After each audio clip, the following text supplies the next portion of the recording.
Je disais à la caméra, je vais d'abord parler du Product Owner, donc sur les compétences en premier lieu, connaissance du métier, ensuite sur les activités, et ensuite sur l'implication. On veut qu'il soit présent aux revues de backlog, on veut qu'il soit présent aux réunions de planification, même il faudrait qu'il soit actif, et ensuite aux revues de sprint, c'est là où vraiment il va acter le résultat du sprint. Mais justement, le problème c'est que soit il ne s'implique pas, soit il ne sait pas ce que c'est, soit il ne sait pas ce que veulent ses utilisateurs. Et donc je vais mettre en évidence ça au niveau de deux cas d'utilisation. Donc dans un premier cas, ce proxy product owner va soutenir Scrum. Quand je dis soutenir, c'est-à-dire qu'on voit qu'on veut mettre en place Scrum, il y a quelque chose qui ne va pas, et en rajoutant ce rôle-là, on va aider Scrum à démarrer. Donc on va voir dans ce premier cas d'utilisation comment, au travers de ce rôle de proxy product owner, on va petit à petit amener un product owner sur le chemin de la révélation, puisque vous allez voir qu'à la fin, il va être totalement émerveillé. Donc on part d'un constat. Le constat c'est quoi? C'est qu'on a une équipe Scrum de développement prête. Prête pourquoi? Parce qu'on l'a formée, elle sait ce que c'est, elle sait ce que c'est que le TDD, elle sait ce que c'est que des user stories. On lui a dit la semaine prochaine tu démarres sur le projet. On a un certain engagement de résultats sur une release, dans 6 mois il va falloir qu'on livre. Tu vas voir, le product owner il est génial, il sait ce qu'il veut. Donc le projet est prêt à démarrer, il y a eu le fameux kick-off. Donc je vous disais, on est dans SS2I, il y a tout un cycle de revues qui disent que nous sommes aptes à démarrer le projet. Le Scrum Master, lui, est plutôt prêt, puisqu'il a son équipe. Par contre, devant ses yeux, il n'y a pas forcément un backlog. Il y a bien un cahier des charges. Il n'y a pas encore d'user story, mais le product owner a dit qu'il serait prêt. Quand le product owner arrive, il n'a pas été formé. Et puis en plus, il commence à dire qu'il est là pour la réunion de démarrage, mais que finalement, il n'est pas disponible et que pendant 3 semaines, il est absent. Donc ça part mal. Finalement, on n'a pas de product owner. Mais il se trouve que, alors petite parenthèse, je parle de phase, dans ce que je vous dis là, c'est a posteriori, je vous parle de phase parce que j'ai constaté qu'il y a eu ces moments-là. C'est pas quelque chose d'établi, si vous suivez ces phases-là, c'est pas comme ça que ça va marcher, mais peut-être que vous allez retrouver par contre le cheminement de ce qui s'est passé et qui peut vous servir aussi dans le cadre de vos projets. Donc ce qui s'est passé, c'est qu'on a vu ça, et la semaine suivante, on a dit, il trouve que le Scrum Master a élaboré quand même le backlog, il a eu quelques réunions avec ce soi-disant product owner, donc c'est celui qui connaît le mieux finalement le besoin.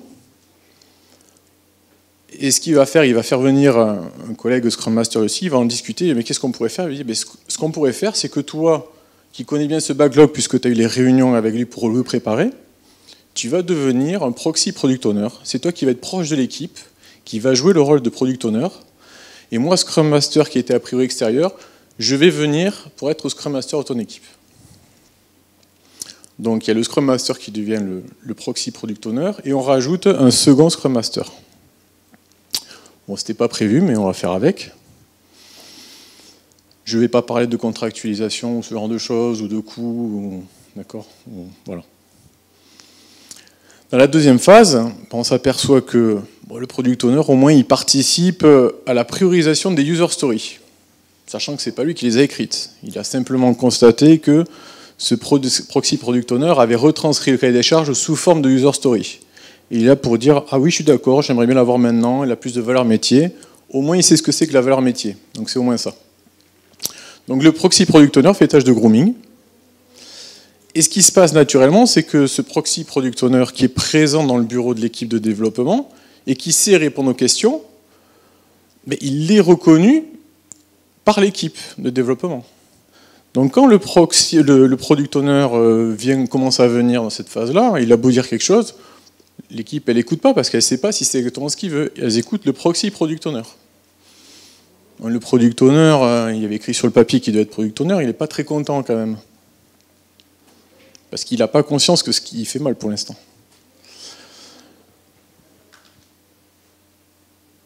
Qu'est-ce que j'ai fait? Oui, voilà, donc ce que je vous disais, le proxy product owner travaille sur le backlog et avec l'équipe. Donc ce que je vous disais, il est vraiment reconnu par l'équipe. Finalement, on verrait que ça, c'est un product owner. Sauf que ce n'est pas ce qui était convenu au début. Donc le product owner est trop distant, il ne sait pas parler des stories, puisque finalement c'est pas lui qui élabore le backlog. Donc il ne sait pas, même quand on lui pose une petite question toute simple, il ne sait pas en parler. Quand on lui demande ce que va être son produit à long terme, puisqu'on se projette déjà sur la prochaine release, et même on aimerait savoir qu'est-ce qu'il y a dans 6 mois à livrer, il ne sait pas non plus en parler. Il nous parle un petit peu technique en plus, il est assez content. Et en plus, ce qui se passe, c'est que quand on lui demande ce qu'il veut, et qu'on lui dit qu'est-ce que veulent tes utilisateurs, qu'est-ce qu'ils veulent, il ne sait pas non plus le dire, parce que du coup, comme il n'a pas eu cette démarche de se positionner en tant que product owner, il n'est même pas allé voir ses utilisateurs, ni même leur dire, dans 1 mois, dans 2 mois, dans 3 mois, il y aura des démos, venez assister à ces démos et je vais vous montrer ce qu'est votre superbe outil. Donc on a vraiment quelqu'un d'effacé. Et ce qui s'est passé, la chance, c'est que finalement on a fait une démo avec ces fameux utilisateurs, puisque lui il a dit, mais c'est sympa, oui, je vais faire venir mes utilisateurs, je vais leur montrer qu'on est en train, grâce à Scrum, grâce à tout ce que vous avez mis en place, on va montrer aux utilisateurs qu'on fait un super outil. L'outil est bien, sauf que les utilisateurs qui sont là, donc je ne vous cite pas les noms, mais c'est des observatoires qui regardent le ciel, des choses comme ça. Donc il y a 15 personnes qui sont là, il y a ce product owner qui est là à côté, et puis ils se tournent vers lui et disent parlez-nous de ce produit. Et devant tout le monde, il n'est pas capable d'en parler. Il n'est même pas capable de prendre la souris pour l'utiliser. Donc ces utilisateurs qui sont présents ce jour-là pour cette démo qui est une fête à demi-teinte, parce que finalement, ce product owner ne sait pas ce qu'est le produit. L'équipe de dev, pareil. Finalement, c'est le proxy product owner qui a entre les mains tout le backlog. Et autre chose, donc là on parle un peu quand même d'efforts, de charges ou de tâches à faire. Ben, il se trouve que ce Scrum Master, qui est devenu proxy product owner, devait être surtout aussi développeur. Et comme il n'est pas développeur, puisque la tâche de product owner, faire le backlog, faire les tests d'acceptance, tout ça, ça lui prend du temps, ben forcément on est à la baisse en termes de rythme, on ne fait pas tout ce qu'on devrait faire. Donc enfin, c'est grâce à ça, en quelque sorte, entre les utilisateurs qui ne sont pas contents de son attitude vis-à-vis du produit et le fait qu'on n'ait pas fait tout ce qu'on aurait dû faire, à un moment donné, on dit il faut faire quelque chose. La première chose, toute simple, c'est enfin dire au product owner, pour faire du Scrum, c'est pas en lisant des livres de Claude, même si le livre de Claude Aubry est très bien, il l'a lu, il a eu une petite formation comme ça, c'est pas suffisant. Il faut vraiment que tu ailles au-delà. Il faut qu'on t'apprenne à écrire des user stories. Il faut que tu sois disponible. C'est bien beau d'aller vendre le produit à droite à gauche dans le monde, mais si tu n'es pas là pour nous le décrire, le produit, tu l'auras jamais. Et puis tu dois répondre à nos questions. On se pose plein de questions, ton produit est tellement générique, tellement évolutif qu'on a besoin de toi. Et donc, il faut que tu sois présent. Donc moi, je crois que vous l'entendez, je suis de Toulouse. Donc lui, il n'est pas très loin, il est à 5 km de nous, mais 5 km, tu prends la voiture, tu viens nous voir, c'est important ça, que tu viennes, que tu te déplaces. Et on aimerait savoir ce que tu vas faire de ce produit-là. Parce qu'on aimerait savoir où on va, c'est toi qui dois nous donner la direction.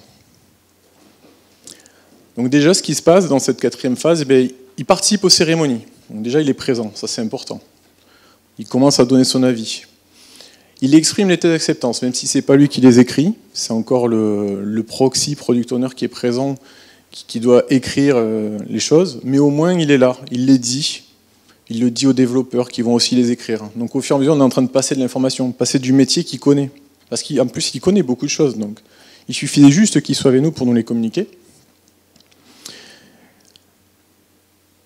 Et du coup, le proxy product owner commence à disparaître au profit de ce vrai product owner. Et on arrive sur la 5e phase, finalement, où le proxy product owner redevient un Scrum Master. Notre product owner, en fait, finalement, ce qu'il nous dit, ce qui le bloquait, c'est qu'il ne savait pas comment écrire les choses. Donc on a eu parlé tout aujourd'hui de user story, comment on l'écrivait en tant que les tests d'acceptance, oui, mais je ne sais pas le dire, c'est le DHM, comment je pourrais exprimer. Donc c'était trouver un formalisme, trouver une façon de se dire les choses, trouver un support aussi pour se dire les choses, c'est pas simplement par des mails ou des Gtalk, c'est trouver un moyen. Donc bon, là je vous parle d'un outil qui est open source qui s'appelle Scrum, mais c'est tout simplement pour dire que c'est un outil qui est accessible depuis Internet. Donc quand il est dans le monde, s'il va en Italie, s'il est en France ou s'il est à Washington, il peut nous donner des infos, il peut tester l'outil, il peut nous faire des remarques, il peut nous donner l'info. Il avait besoin de ça pour avoir un support pour communiquer avec nous. C'est simplement ça qui lui manquait.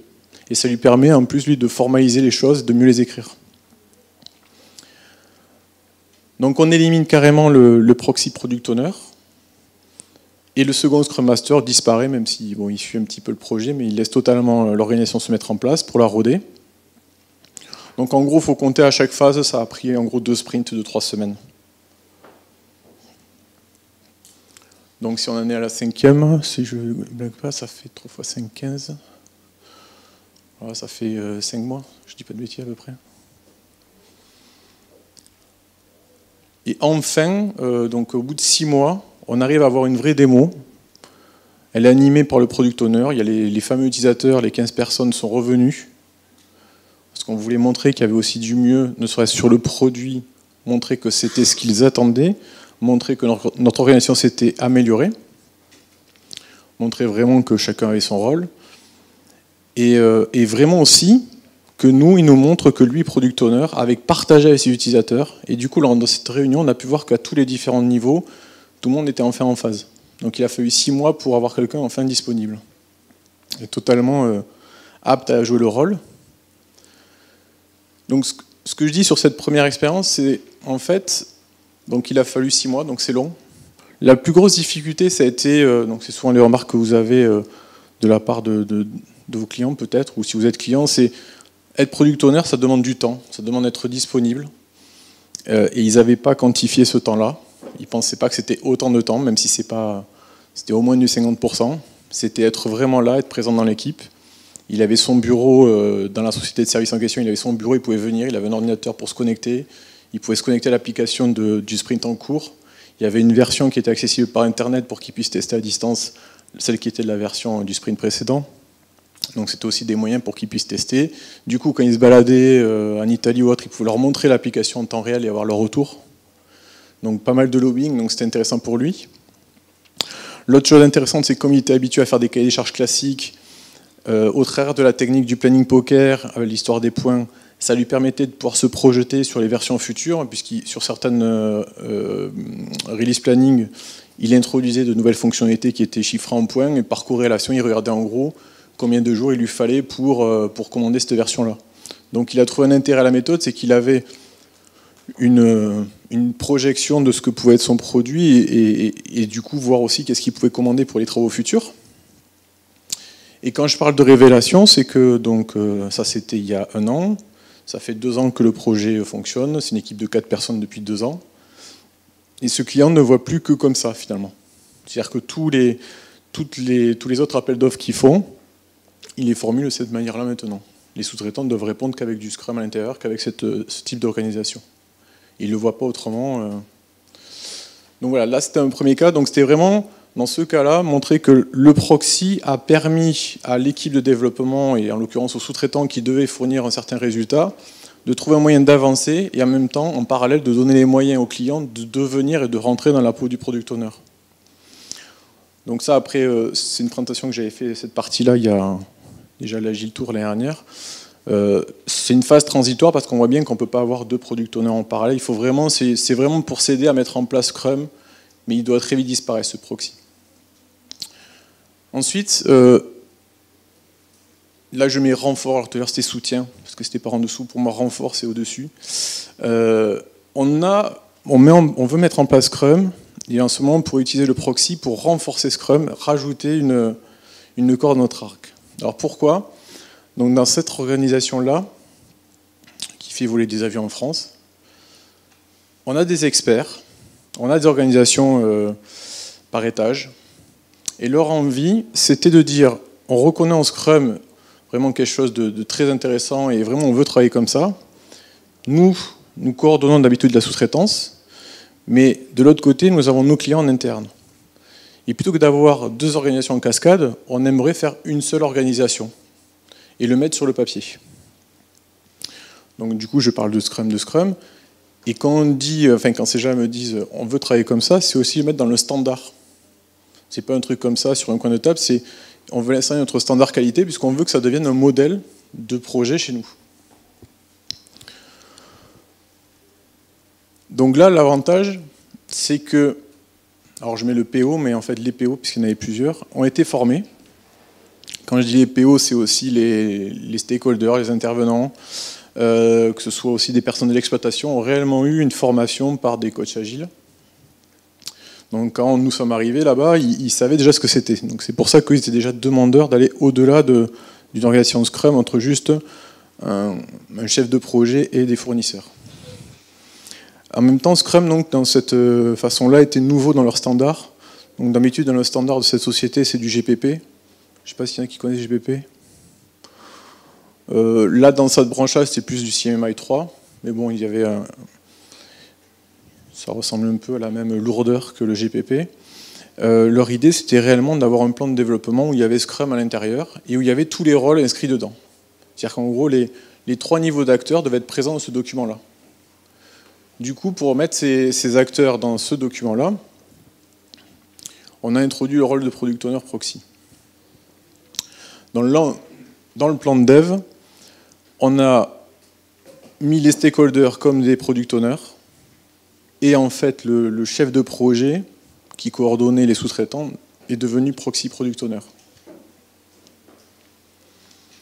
Donc ça a mis du temps avant d'émerger, puisqu'il a fallu au moins 3 mois, 4 mois même, pas pour réaliser ça, mais tout simplement pour se mettre d'accord entre la qualité, entre les différentes personnes de la qualité, aussi bien chez le prestataire que chez ce client-là, pour se mettre d'accord, pour savoir si le document tel qu'il était écrit n'allait pas à l'encontre du CMMI 3, voire même du GPP, puisqu'il y avait une branche GPP, puisqu'en fait, il fallait bien à un moment donné mettre en exploitation ce logiciel. À ce moment-là, on rentrait dans le cadre du GPP. Donc dès la phase 1 de ce projet, et ça c'est un des avantages, c'est déjà on a mis dans la boucle les gens de l'exploitation. Puisqu'on a dit à ces gens-là, vous allez faire du Scrum, vous ne savez pas ce que c'est. Ben, en gros, pour vous, c'est l'itératif. On va dire toutes les 3 semaines, on vient vous livrer quelque chose. Et chez vous, sur votre réseau interne, il va falloir l'installer. Donc déjà, c'était nouveau pour eux. Il a fallu se mettre d'accord sur le moment où on le faisait.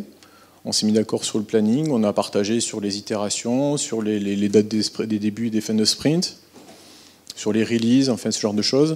Pareil pour l'aspect documentaire. Et là, on l'a appliqué. Donc là, on était au mois d'avril, avril-mai.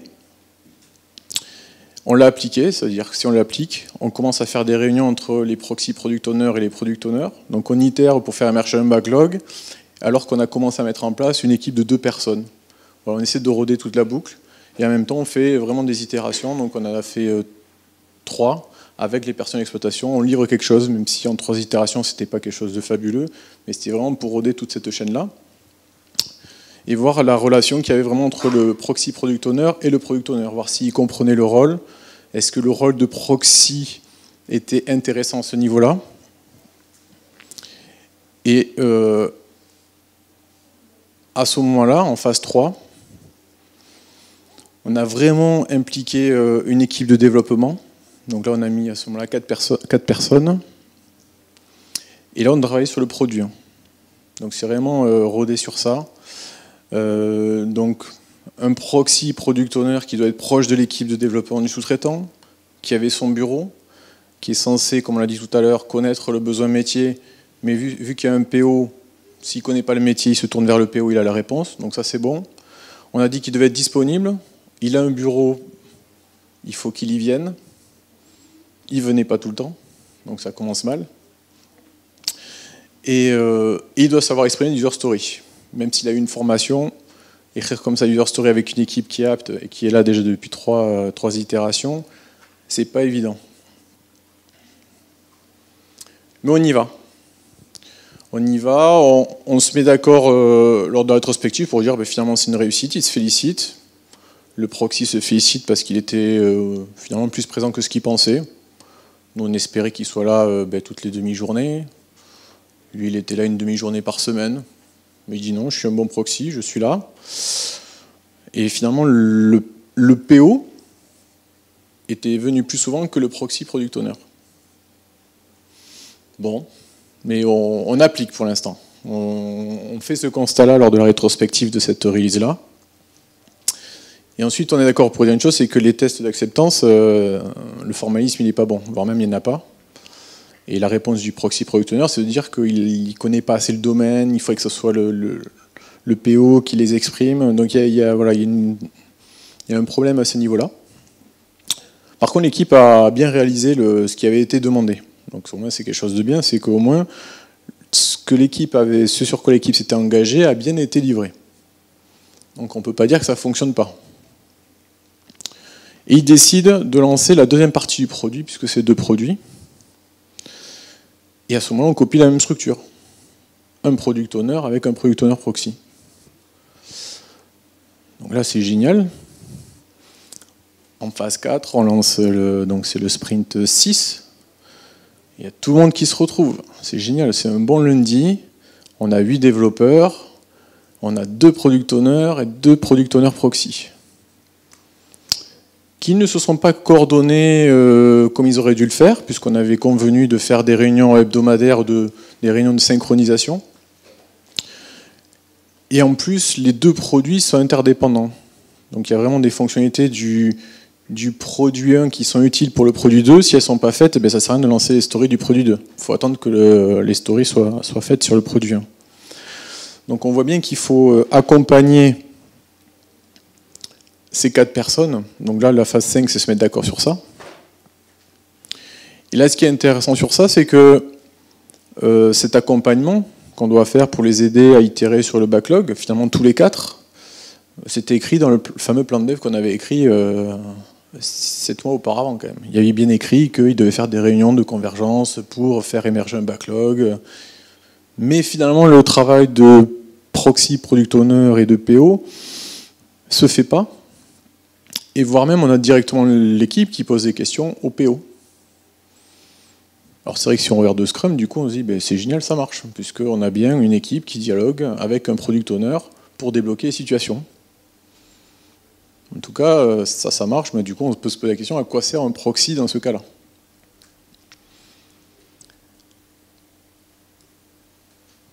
Donc une des choses aussi qui arrive, c'est de dire si on ne sait pas se synchroniser sur les backlogs, on va faire vraiment des produits indépendants. Vu qu'on fait du développement piloté par les tests, pour toutes les interactions entre les 2 produits, on va faire des tests et on va faire des bouchons pour simuler les dialogues avec l'autre application. On va favoriser les acceptances par produit, puisque là, du coup, ce qui s'était passé, c'est que comme c'est devenu un gros produit, il y avait les tests du produit 1, s'ils échouaient, qui remettaient en cause les tests du produit 2. Donc on ne savait pas trop quand ça plantait et quelle partie du projet plantait. Ça demandait aussi comme ça aux product owners du produit 1 et du proxy product owner de se mettre d'accord avec l'équipe. Et enfin de trouver un formalisme. Alors le formalisme il est très simple, c'est tout simplement qu'il fallait écrire des user stories soi-même. Parce que ce qui se passait là, c'est qu'en plus, le proxy product owner, comme il ne connaissait pas la méthode et qu'il n'était pas à l'aise, il demandait au Scrum Master d'écrire les user stories. Bon, surtout sur une des parties du projet. Donc c'est le Scrum Master qui se trouvait à faire du grooming. Et en plus, quand on faisait les stories, comme c'était quelqu'un d'autre qui les avait écrites, au moment où on les faisait, ou au moment où on lui demandait, au fait, tu peux nous préciser tel test, est-ce que tu es d'accord avec ça ? Eh bien, attendez, je vais demander. Il ne savait même pas répondre, voire même il remettait en cause la chose. Parce que suivant une certaine norme, en plus, il ne savait pas, il était allé demander un expert, l'expert lui a dit, mais non, c'est comme ça qu'il faut faire. Donc du coup, les estimations qu'on avait pu faire n'étaient pas bonnes. Donc c'est pour dire qu'en fait, finalement, on avait 2 physionomies différentes. On a voulu caler donc ce standard, ce nouveau standard en tout cas, on a voulu mettre en place ce rôle de proxy product owner avec un PO. Tout simplement sur la partie 1, le proxy product owner, il suit bien le projet, mais sauf que le product owner joue bien le rôle de product owner selon Scrum. Donc du coup le proxy ne sert à rien, mis à part il sert à, il fait ce rôle de chef de projet. Il suit finalement l'avancement, il suit ce genre de choses. Et sur la partie 2, par contre, réellement, le proxy product owner a pris ce rôle tel que nous le connaissons dans Scrum. Il écrivait réellement les stories, il était là dans l'équipe, il était là même 75% du temps. Donc lui, il a pris par contre son rôle à cœur. Et l'avantage, ou c'était une conséquence, c'est qu'en fait, le product owner sur la partie 2, il n'était pas présent, pas forcément impliqué. Lui, ce qu'il voulait, c'était les résultats. Il faisait confiance au proxy product owner du produit 2. Donc vraiment, il y a deux choses différentes. Et ce qui s'est passé finalement sur la suite, c'est que dans ce type d'organisation, finalement, on a permis à des product owners qui étaient à la base, donc stakeholders, c'est bon, qui étaient à la base des stakeholders, et on s'est dit, ils ne sont pas disponibles, on ne va pas les mettre PO, mais finalement, ils ont adhéré à la méthode parce qu'au fur et à mesure, ils ont constaté des bons résultats, et ces product owners se sont rendus disponibles pour être présents. Donc là, on a joué gagnant. Le proxy product owner, qui à un moment donné, vu qu'il ne faisait pas forcément son travail, a disparu pour prendre un rôle plus contractuel de suivi de projet. Et en fait, est apparu un super PO, plus qu'un proxy finalement, quelqu'un qui était là pour coordonner les deux backlogs produits et faire en sorte que vraiment la priorisation se fasse bien, que les dépendants soient respectés pour ne pas avoir de blocage pour l'équipe. Et voilà, vraiment jouer un rôle de coordination, quoi. Donc aujourd'hui, ils en sont plus là, même s'ils essaient de continuer. Est-ce qu'on va changer le plan de développement chez eux? Je pense pas, puisque ce qu'il y a de fort sur ça, c'est qu'en fait, grâce à ce plan de dev et grâce à cette organisation, nous on dit Scrum de Scrum parce qu'on le sait, si on lit dans le papier, dans ce fameux plan de développement, c'est bien écrit. Ça leur a permis enfin de faire une même équipe avec deux niveaux chez eux qui normalement sont des relations client-fournisseur. Donc au moins ils ont gardé ça. Sur les faits, dans la réalité, ce rôle-là dépend. Mais vous le savez, de toute façon, ça dépend des personnes. Et ça dépend aussi toujours ce problème de disponibilité et du product owner. Donc voilà pour cette... Voilà. Donc on vient de démarrer en Scrum là, une équipe informatique donc d'une à peu près 7 personnes à Paris, 7 personnes à Bangalore. Donc au début on pensait que c'était super, le PO était embarqué, il a fait tous les trainings avec nous, on est allé le voir, on lui en a parlé, l'implication que ça allait nécessiter, etc. Et quand il a été question vraiment de rentrer dans le backlog, de commencer à rédiger les user stories, là il a dit ah mais bon en fait moi j'ai déjà fait ma roadmap, non c'est bon. Bon, voilà. Donc il a un peu cherché toutes les excuses pour pas le faire. Et donc on a été obligé de prendre un proxy côté IT. Et aujourd'hui, on se rend compte un peu de la limite de l'exercice. Parce que finalement, côté IT, le manager, il a un peu de mal à se mettre vraiment à rédiger correctement des user stories. C'est-à-dire qu'il le fait, mais les user stories, elles ne répondent pas forcément à un besoin fonctionnel. Ça va être plus dans le comment. Donc on est déjà quasiment dans des user stories qui vont s'apparenter à des tâches de sprint backlog plus de product backlog. Donc là, nous, on est un peu dans cette problématique-là. On essaye de voir comment on peut s'en sortir. D'une part, en essayant de mieux former notre proxy product owner, mais aussi en embarquant comment on pourrait plus embarquer le product owner dans l'aventure. Voilà. Alors aujourd'hui, j'ai pas de réponse à la question. Pour ajouter un point, nous, dans cet exemple-là, il y a le contrat qui joue fortement. C'est-à-dire que quand on était au forfait sur le premier projet, c'était un forfait sur un an, 2 fois 6 mois. Si on n'avait pas mis en place un proxy, à un moment donné, soit il fallait lever le contrat, mais ça se fait rarement, on peut dire attention, il ne joue pas le jeu. L'avantage, c'est qu'on l'avait écrit dans le contrat. C'est-à-dire qu'on avait dit, nous, on fera du Scrum, on mettra une équipe, à condition que vous, client, vous jouiez le rôle de product owner à 50%, vous avez un bureau, vous êtes présent. Donc à un moment donné, s'il ne le fait pas, du coup, on l'a pris en charge. Par contre, l'équipe de 4 personnes, on n'allait pas attendre un intercontrat pendant que lui se forme. Donc on avait bien été obligé de démarrer. Cette technique-là, par contre, on l'a instanciée sur d'autres projets, parce qu'il y a des chefs de projet finalement qui trouvent intéressant la méthode, qui trouvent intéressant toutes nos pratiques et nos valeurs, et qui ont mis en place dans leurs équipes, en fait, celui qui connaît le plus le métier, ils l'ont mis comme proxy, mais en fait, il n'y a pas de PO. En fait, ils ont appelé ça un proxy product owner, parce qu'il reconnaît dans ces valeurs-là, c'est quelqu'un qui est interne à cette société, cette CS2I, c'est qui connaît le mieux le métier, donc par rapport à ce que vous disiez, c'est exactement ça, c'est quelqu'un qui connaît le mieux le métier, mais en même temps, il ne sera pas le client, et par la méthode, ils ont pu mettre en place des itérations, des choses comme ça. Donc c'est une sorte voilà, on devait faire du V, mais on reconnaît des valeurs dans Scrum. En même temps, on a quelqu'un qui s'y connaît au niveau métier, on va dire que c'est un proxy product owner, et du coup, il instancie sur des projets au forfait classique. Après, sur l'assistance technique, je ne sais pas si beaucoup d'entre vous donc, ont des PO sur l'assistance technique. Enfin, Est-ce qu'il y en a parmi vous qui sont des PO?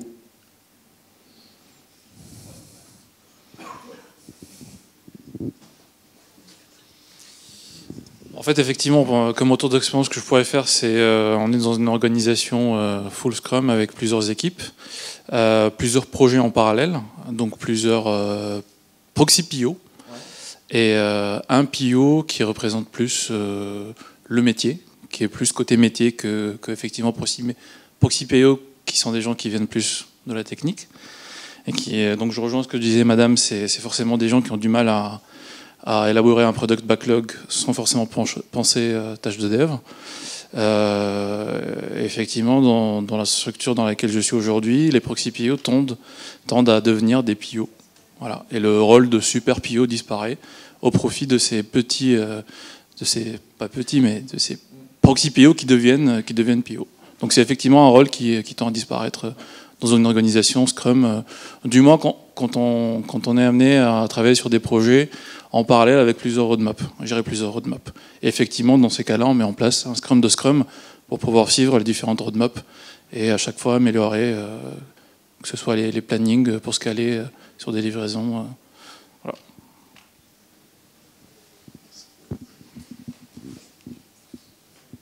Je suis en avance ou non? Donc, juste voilà par rapport à ça, donc, on a parlé de proxy, donc cette idée d'avoir quelqu'un qui connaisse le métier, qui soit proche de l'équipe. Là, on a parlé aussi tout à l'heure, j'ai parlé, puis monsieur a parlé de super proxy, product owner, pardon. On parle de product owner délégué, ou des fois on va parler de business analyst. C'est voir un peu comment on le met en place. Ce qui est sûr, c'est, enfin, on est plusieurs à dire que si le proxy peut amener à mettre en place Scrum dans une organisation et puis impliquer les gens, c'est bien.